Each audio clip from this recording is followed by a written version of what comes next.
Hi everyone, welcome back. Thanks for joining us today. We've got a brand new story to share with you. So let's begin. My name is Jerry. I stood alone by my mother's hospital bed and watched her as she passed. My wife and my only older brother never showed up. It was the sealed letter my mom had instructed the nurse to hand over to me when she died that opened my eyes to everything, and I will be telling you all about it. Growing up, I was always what you'd call a mama's boy because my mom was my rock.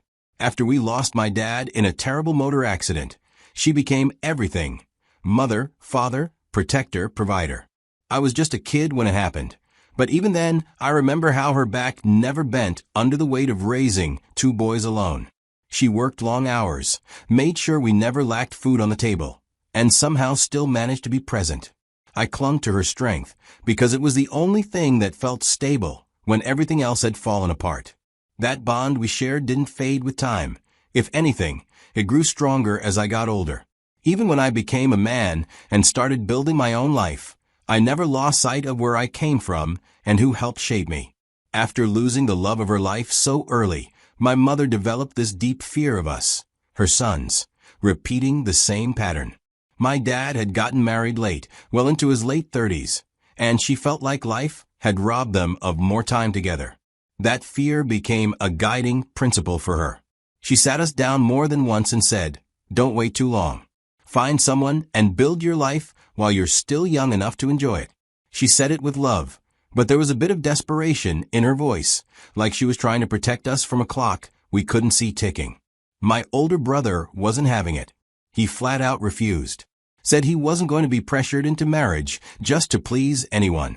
That decision caused real tension between him and our mother. What started as arguments turned into silence, and eventually they drifted apart. He saw it as control, and she never forgave him for what she saw as rebellion. Me? I was different. Maybe I was more sensitive to her worries, or I just didn't want to disappoint the only parent I had left. I got married before I turned 30 to a woman named Lydia. I thought I was doing the right thing, but after a few years of being married, there was a strain between my mother and Lydia. My mom never said anything directly, but I could feel it. She tried to keep it cordial, probably because she didn't want to come between me and my marriage, but I could tell she didn't trust Lydia. There was always this undercurrent of skepticism, like she was waiting for something to go wrong. I didn't want to believe it, so I ignored it for as long as I could. Then one day, out of nowhere, my mother called me and said she needed to talk. We met, and she asked me to transfer all the assets I had in my name into a trust she had created. I was confused at first, but then she looked me in the eye and said, "Don't tell Lydia. Just do it." There was no anger in her voice, just concern, like she was preparing for something she couldn't quite explain. I didn't ask too many questions. I just did it. Everything went into the trust, and Lydia never knew. Looking back now, I realize how much my mother must have seen, or at least suspected, to go to such lengths. But at the time, I saw it as her just being overly cautious. I never imagined how right she'd turn out to be. When my mom's cancer came back, it hit harder than the first time. 3 years ago, we thought we'd beat it. We really believed she had turned a corner. But this time was different. Her body just didn't have the strength to fight anymore. The doctors said it straight. There wouldn't be another round of remission. So every day after work, I'd go straight to the hospital. No detours. No nights off. I'd sit beside her bed for hours, sometimes watching her sleep, sometimes just holding her hand while she talked about memories I didn't even realize she still held on to. I'd leave work drained and walk into that hospital already tired, but I stayed. Being there for her now wasn't even a question. But I was doing all of it alone. My brother didn't show. I'd call him, text him, leave voicemails. Every time it was the same response: "I'll come by tomorrow." Work's crazy right now. Next weekend for sure. After a while, I just stopped reaching out. It was too much to keep begging someone to show up for their own mother when she's dying. And the truth? I started to resent him for it. Not because I needed the help, but because she deserved better than silence from the son she raised. Then there was Lydia, my wife. She showed up once. That first emergency that led to Mom being admitted again, she was there. But after that, nothing. Her excuse was that hospitals give her anxiety, and she stuck to it.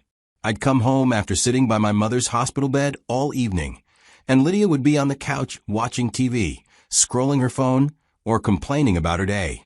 It was like she'd emotionally disconnected herself from the situation entirely. It was worse than indifference. It was like she didn't care at all. And look, I noticed it. I felt the coldness, the distance, but I was exhausted and grieving. I didn't have the energy to fight that battle on top of everything else. One Saturday evening, I was alone in the hospital room with my mother. Just me, her, and the soft beeping of the monitors keeping track of her heartbeat. The doctors had already warned me that it was only a matter of time, that she wouldn't last much longer. He didn't have to say it twice. I could see it myself. Her skin was pale, her breathing shallow. She looked so small in that hospital bed. But still, I was praying for a miracle. This was the woman who had always seemed strong, even when life kept throwing hard things her way. And now, here she was, slipping away right in front of me. I went back into the room and sat by her bedside. She opened her eyes and looked at me. Her voice was weak, but she still had that gentle smile. "Are you the only one here?" she asked. I told her no, others would come soon. She didn't argue, just nodded slightly and said, "I know they won't." And the way she said it, like she had already made peace with that disappointment. Then she looked at me and said, "Jerry, I love you with all my heart." She reached out with what little strength she had left and squeezed my hand. "When I go to join your father, I want you to call my lawyer. He'll help you with everything. Everything I own. It's yours now." I tried not to break down right there. "You're not going anywhere," I told her. "You're going to recover. You'll get through this. For me." But she just smiled. "My time's close," she whispered. I held her hand, refusing to let go. And then, in one long exhale, she was gone. Even though I'd been preparing for that moment, it still shattered something inside me. Watching the life leave someone you love isn't something you can ever really be ready for. I sat there, numb, listening to the monitor go silent. After the doctor came in and confirmed her passing, I stepped out into the hallway and did what I thought was the right thing. I tried to call my brother. Of course, no answer. Same as always, busy. Then I tried Lydia. Straight to voicemail. I sent both of them texts telling them that my mother had passed away. I waited. No replies. It was like I was grieving alone. A few minutes later, as I was gathering my things, one of the nurses approached me gently. She held something in her hand, a sealed envelope. She said, "Your mother asked me to give you this when the time came." I took it silently and walked out to my car. I didn't want to open it there in the hallway with people walking by. I sat in the driver's seat and just stared at the envelope for a while. It had my name written on it in her handwriting. That alone almost broke me. When I finally opened it, it was a letter, all handwritten, pages full of her love, her thoughts, her goodbyes. She talked about how proud she was of me, how she wished she had more time, and how much she missed my dad. It felt like hearing her voice again, one last time. But then, about halfway through, the tone shifted.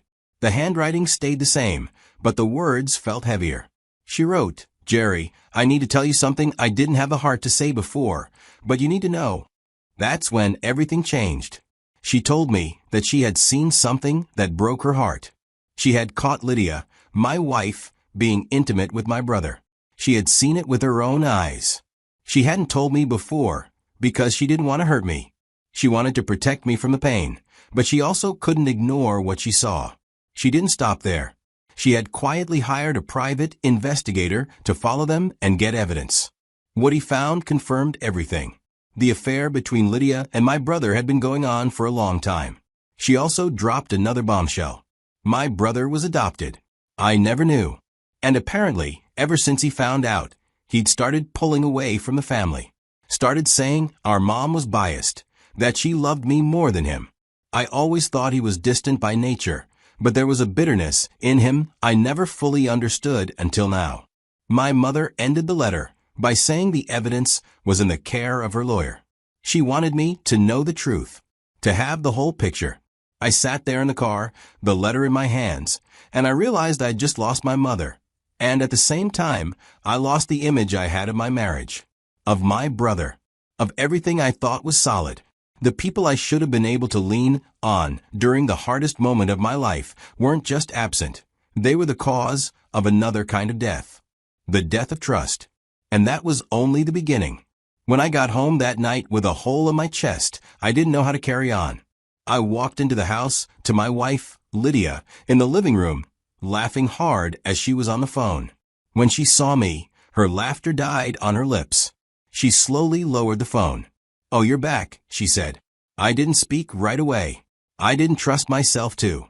My chest was still heavy from everything. But I needed to ask. I needed to hear it from her mouth. "Why didn't you show up when she died?" I asked. She didn't hesitate or pretend. She just shrugged and said it straight. "I didn't want to be fake. I hated her, Jerry. And I didn't think you'd need me there. You've always been a mama's boy anyway." I remember staring at her, trying to decide if I'd heard right. I felt something in me harden. I already knew I was going to meet the lawyer tomorrow, so I didn't argue. There was no need to show my hand when the game hadn't even started yet. I just looked at her one more time, nodded slightly, and walked past her into the bedroom. I knew one thing for sure. This marriage was over. She just didn't know it yet. The next day, I walked into the lawyer's office. I wasn't exactly eager to be here, but this was something I had to do. The lawyer, an old friend of my late father's, had been the one to handle our family's legal matters for years. He had been a steady presence in our lives, even when my mom was still around. He gave me a look of understanding, like he knew what I was here to discuss. He handed me the folder. It was thick, heavier than I expected. I flipped open, my eyes scanning over what was inside. Photos, USB flash, hotel check-ins, all concrete evidence that my mother had known about Lydia and my brother's affair. I felt like I was reading something out of a bad soap opera, except this was my life. It was real.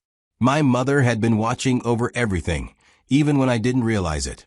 My mother had already anticipated that Lydia might leave me once she found out about her affair with my older brother, and that's why she had me put everything in a trust under her name.